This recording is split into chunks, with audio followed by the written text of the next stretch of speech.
All right, welcome to the Explainer. Today, we're diving into how to build a real, practical survival stockpile. I'm going to show you how to put together a smart, affordable pantry that'll get you through pretty much any emergency. And the best part?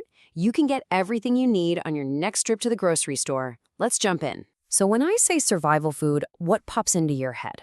I'm willing to bet it's those super expensive military-style rations, right? Or maybe those big buckets of freeze-dried meals. It's this common picture we all have, this idea that getting prepared is going to cost you a fortune and you need all this specialized gear. But here's the thing. That's not the whole story.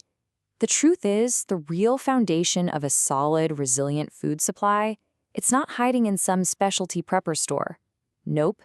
It's sitting right there, waiting for you in your local supermarket aisle. See, the goal isn't just to buy a bunch of stuff. It's to stockpile smart. We're talking about stuff that's cheap, super versatile, and will last for ages. Okay, so where do we even begin? Well, you start with the absolute bedrock of any stockpile: pure, simple energy. We're talking about the calorie kings, the foods that give you the most fuel for the least amount of cash. And here they are. I like to call them the four horsemen of the pantry apocalypse: white rice, beans, rolled oats, and pasta. Every single one of these is incredibly shelf-stable. I mean, we're talking years and years if you store them right. And they're so easy to make, all you need is some boiling water.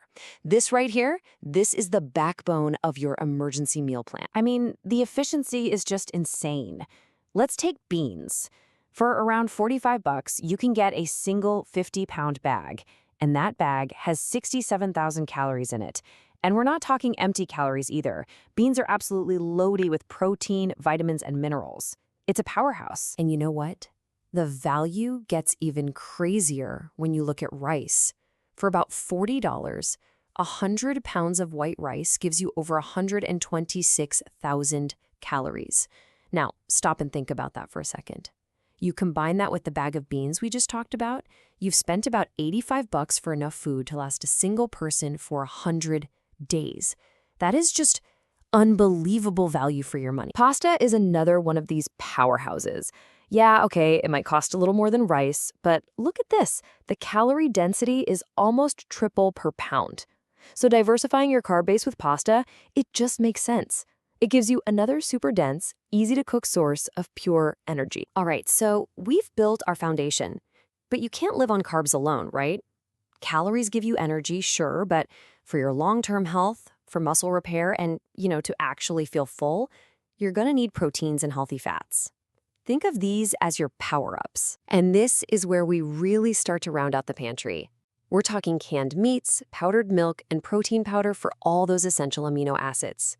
Then you've got things like ghee, which is just clarified butter, and avocado oil. These give you shelf-stable, healthy fats you can add to any meal for a boost of calories and nutrients. You know, the great thing about canned meat is just how easy it is. It's already cooked, it's safe to eat straight from the can, and it'll last on your shelf for years. And sure, things like Spam are a cheap option, but I'd really think about adding some canned salmon or tuna. Why? Because they give you a huge boost of healthy omega-3s, which are so important for your brain and just your overall health, especially when you're under stress. Powdered milk is just a fantastic multitasker. It's not just a drink, not by a long shot. You can use it to add creaminess and nutrition to your oatmeal or your potato flakes. You can even learn to make butter from it. And in a real crisis, it becomes an incredibly valuable thing to trade, especially for families with kids. Oh, and if you're lactose intolerant, goat's milk powder is a great option, even if it is a bit more expensive. Okay, now we're getting to my favorite part, the secret weapons. These are the items where their value goes way, way beyond just what they offer as food. These are the super versatile multitaskers of your entire stockpile. First on the list, honey. Now, this is the one item pretty much everyone knows about. Its shelf life is the stuff of legend. We're talking practically forever. But its true power isn't just that it's sweet. Honey's medicinal uses are just incredible. You can put it directly on a wound to help fight infection. It can soothe a nasty cough or a sore throat. It helps boost your immune system. It can even help keep your gut health in check if your diet gets all out of whack. Seriously, A single jar of honey is like having a tiny pharmacy in your pantry. All right, next up, high-proof alcohol, something like vodka. And no, I'm not just talking about having a stiff drink, though, hey, that could be a morale booster in itself. What we're really talking about here is its power as a true survival tool. Its versatility is exactly what makes it so valuable. Think about it. You can use it as an antiseptic to clean a wound. You can use it to sterilize your medical tools. You can use it to help get a fire going, especially if everything is damp. And on top of all that, it's an excellent high-value item for trade. One bottle, so many critical uses. Hey, remember our old friend rice, the calorie king? Well, it turns out it's also a multitasker.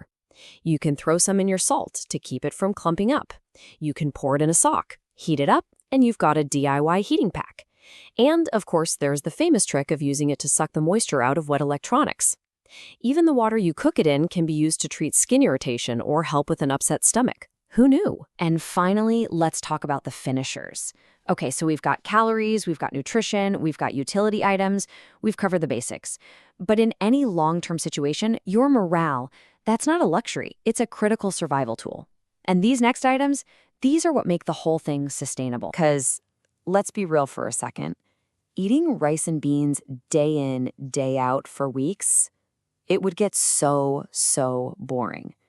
That's what we call food fatigue. So how do you fight that? How do you actually keep your spirits up? This is how you turn survival food into an actual meal. You start with your base, right? The rice and beans. Then you grab some of those super cheap, shelf-stable instant potato flakes to thicken everything up into a nice hearty stew. You toss in some canned salmon for protein and those good fats. And then, and this is key, you use a small collection of different herbs and spices to completely change the flavor every single night. And two last things that fall into this finisher category. Number one, coffee. For the morale boost, yes, but also to avoid those killer caffeine withdrawal headaches. And number two, multivitamins. They're there to fill in any nutritional gaps you might get from a limited diet over a long time. They're not exactly food, but they are absolutely essential for your wellness. So you see, this isn't just a shopping list. It's a whole strategy. It's a system. You build your foundation with cheap calories. Then you layer on the power-ups for nutrition, you add in the multitaskers for pure utility, and then you top it all off with the finishers for morale. Following this strategic approach, these building blocks, that's what creates a pantry that's truly resilient. And that right there is the main takeaway. It's not about finding one single superfood. It's about how all these simple, affordable things from the grocery store work together. When you combine them, you're not just stockpiling food, you're creating a food system. And that system is powerful, it's flexible, and it's sustainable. Look, a well-stocked pantry gives you peace of mind, for sure. It gives you physical readiness. But a physical stockpile, that's really only half the battle. It prepares your body for a crisis. But what are you doing to prepare your mindset? Now that's a question worth thinking about. Thanks for joining me on The Explainer.